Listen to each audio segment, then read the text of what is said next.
Hi,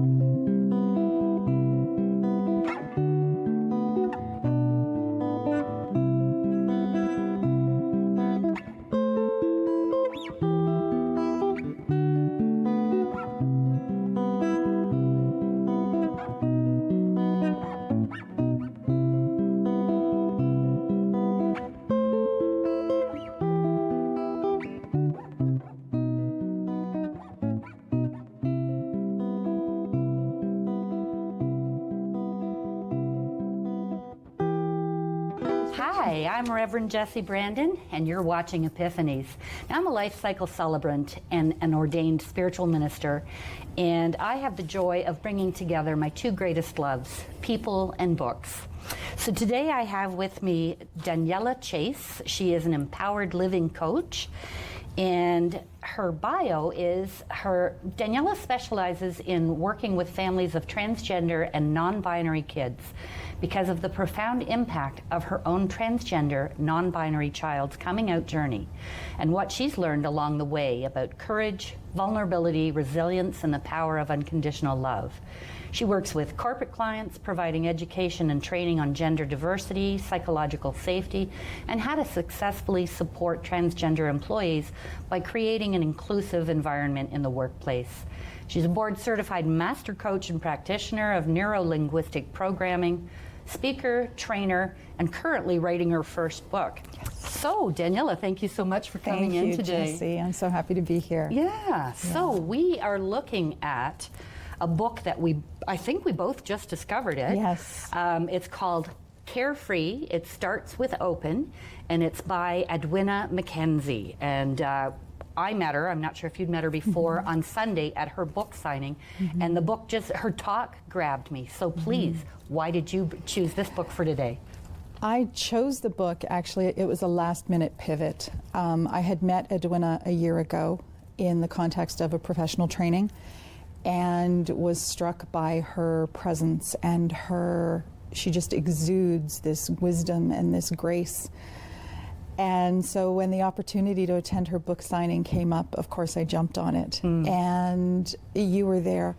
The passages that she shared with us and the stories that she shared were so compelling that I went home and started reading the book. And though I had originally selected a different book, I knew that this was the book that needed to be shared today because it is so full of compelling messages shared with such an air of gentleness and vulnerability that it's just so incredibly empowering. I knew I needed to share this one. Wonderful. Now, have you read the whole book? I'm not all the way through it. I'm about 3/4 through. I'm not even out of the introduction yet. Well, just out. So that's cool. You've done better than I have. Is there a message so far in particular that you would like people to get about this book? Absolutely. The core message that I'm getting is personal responsibility and personal power is a choice. And how we navigate our lives and how we choose our actions, our words, can come from a place of absolute unconditional love. Which ties into everything that I've learned on my journey with my oldest child. Right. Yeah. Okay. So does that differ from the message that you would want people to get so that they'd pick up the book? Is there something compelling that you can tell me that would make somebody pick it up? Yes. I'm thinking of myself early on in my journey when I had...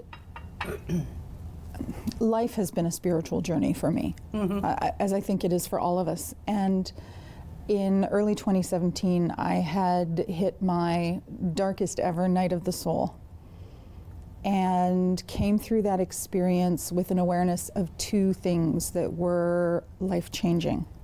One was that the cycles of depression and suicidal ideation that I had been battling with since age 13 were not, I recognized in that moment that I didn't actually want to die. I also recognized in that moment that the way in which I had been living my life according to all of the rules was no way to live, and it wasn't working for me. So big things needed to change, and I had no idea how to go about that. Okay. Adwynna's book comes from a space of recognizing that change is possible, that no matter how confused or lost or feeling broken that you are, there is so much power in grace and surrender. Mm-hmm. Absolutely. That, Absolutely.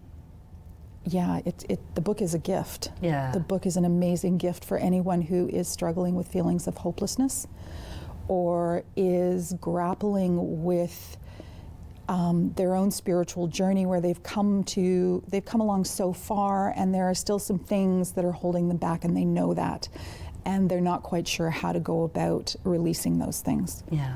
And That's, thank you for opening up that, for me to say that that's why I'm opening the Truth Well community, for exactly that type of person who's seeking their spiritual path, and they don't know who to talk to, and they don't know what books to read, and they don't know what courses they might want to take. They're just confused, scared, and alone. Mm-hmm. And so this will be the second and fourth Sunday of every month, where people can come. There'll be meditation, a message, a time for questions, and a time to create their own community. It's not religion. It is, of course, spiritual. Mm-hmm. And it's just going to be a place where I hold space for people to come on their journey. So that's really cool that this mm-hmm. book, maybe I'll have to talk to Adwynna about selling them in the place. But anyway. Yes. Yeah, wouldn't that be cool? Is there something in there that you'd like to read to the viewers? There is. Okay. And if you'd pass it back to me.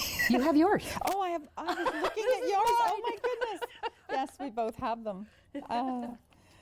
Silly me. Okay, so I'm going to start with the passage on personal power. Okay. Standing in my power was very new to me then. I met the force of another person's anger and held my ground, knowing their emotions were not mine to take on. The energy sent by them bounced back with a force they could feel physically. Once the tiger and I resolved the deep-seated anger around my old relationship, power started to change for me. My foundation of safety seemed to make it stronger than it was before, immovable, yet softer and more compassionate. It's a force of high-frequency love that easily repels lower vibrational frequencies. When I read that, it resonated because I've had that experience. Mm-hmm. Coming from a childhood of complexity and a lot of different kinds of adverse childhood experiences, I made it through most of my adult life clinging to two very false beliefs. One was that I needed to earn my right to breathe air and occupy space in the world. Mm-hmm. And the other was that I would never be good enough. Right. So I would go through cycles of, I would never show up as myself mm-hmm. in a relationship, in any kind of exchange. I had mastered the art of becoming the chameleon. Mm-hmm. I had mastered the art of becoming exactly what I perceived was needed in the moment in order to get the person with whom I was having an encounter to like me, mm-hmm. to approve of me, to validate my worth. I was looking for all of those things externally. Yeah, I totally hear you on that journey. And when I came to recognize that no amount of external validation was ever going to do that for me, that I needed to love and accept myself, mm-hmm. Mm-hmm. and that I needed to look for my power within, and that I needed to then stand in that power with an air and an attitude of grace and compassion and love. Mm-hmm. Mm-hmm. Learning those, what I consider to be key truths, changed my life. Yeah. Mm-hmm. Absolutely changed my life. Mm-hmm. There is something about being able to stand in a space with someone who is obviously in distress, And whether that's anger or whether that's anxiety, regardless, being able to occupy space and just hold space for them and be the Rock of Gibraltar, the person who is unfailingly unflappable, who offers compassion but will not join in whatever's going on. Yeah.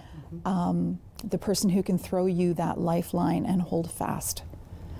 There's something about that that completely shifts the energy of an encounter, a relationship, and creates space for both of you to step into your own power.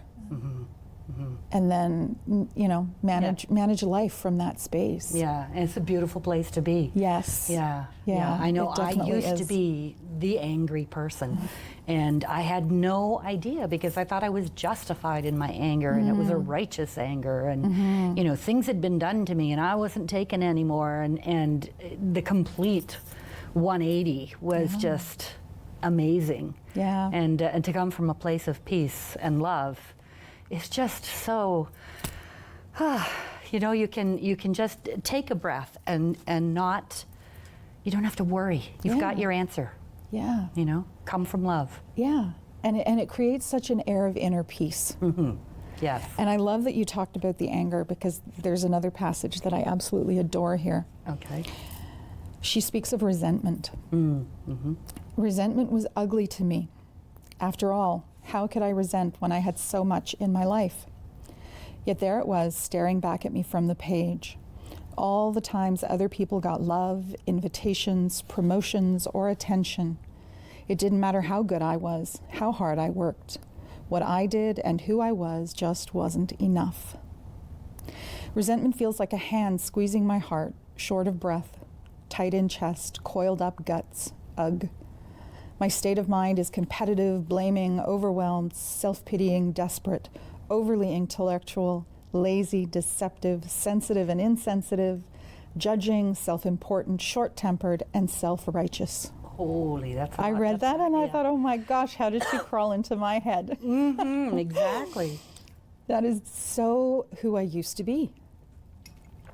Resentment was blocking my ability to fully receive and truly feel all the love and great things I had in my life.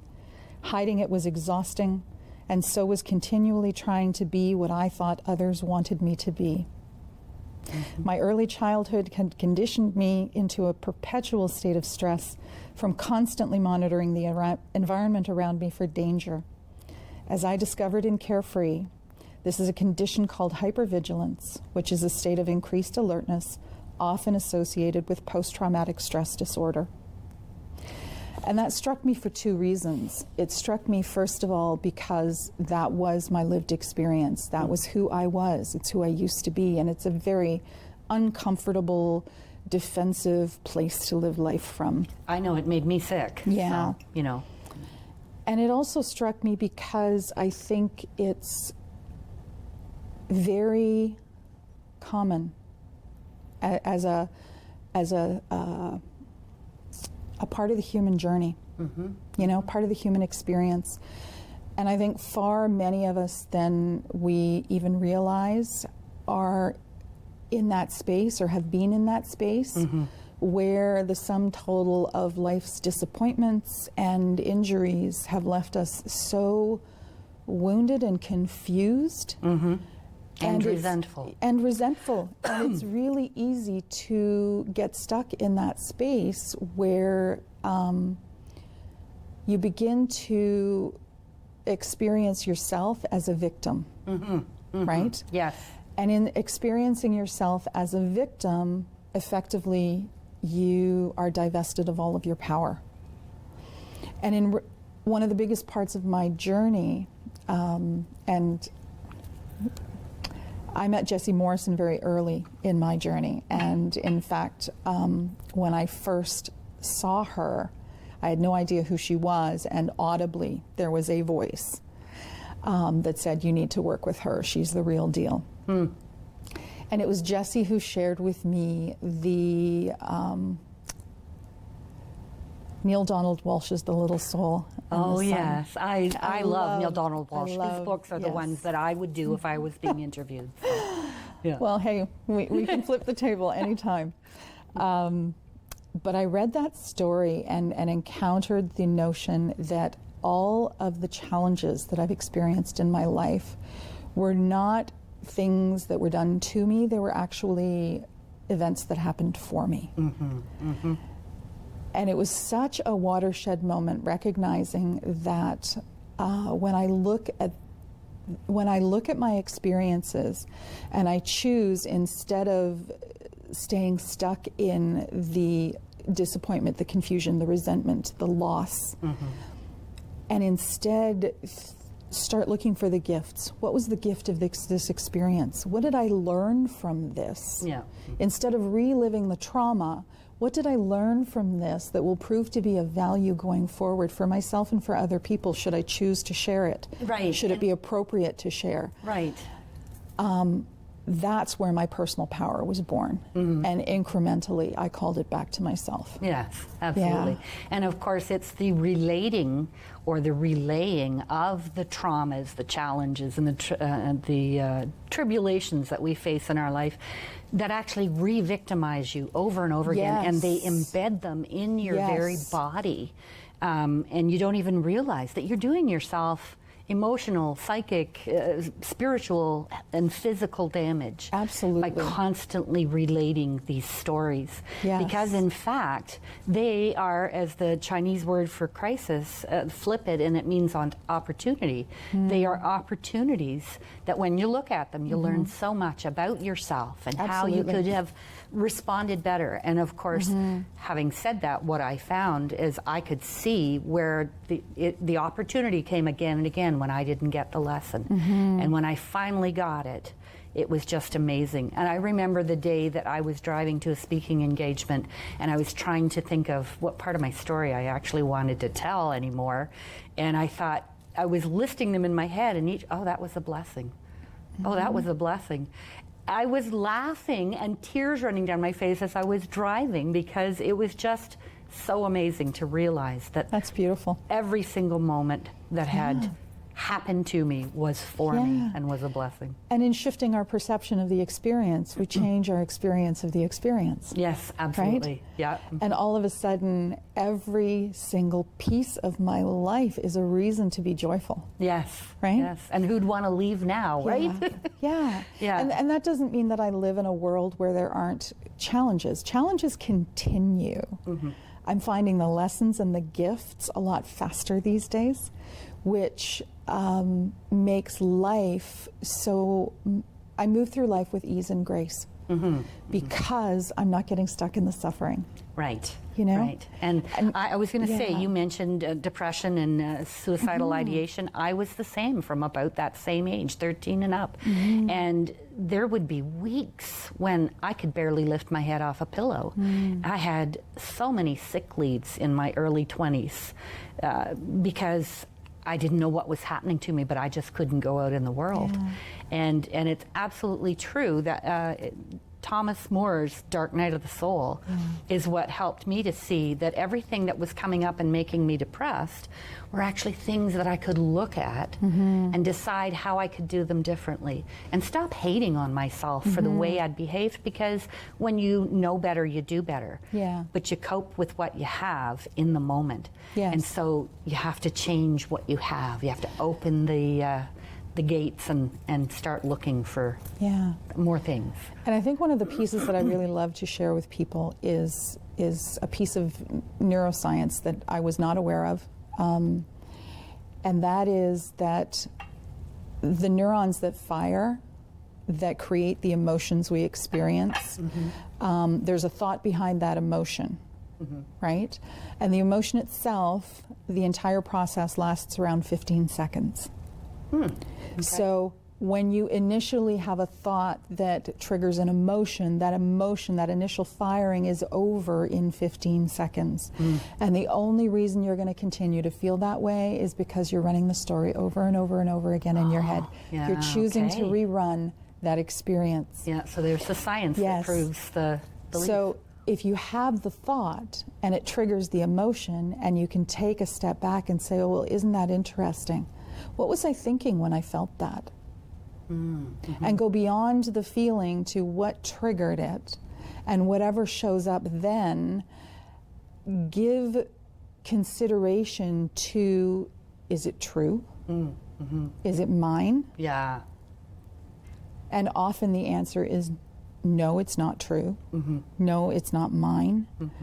And the ability to release those things becomes stronger and stronger and stronger as you practice with intention and consciously examine what's going on and the story that's unfolding in your own head. Right.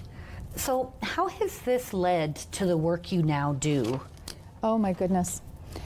When I first walked into my very first NLP weekend experience in 2017, I was looking for relief for myself.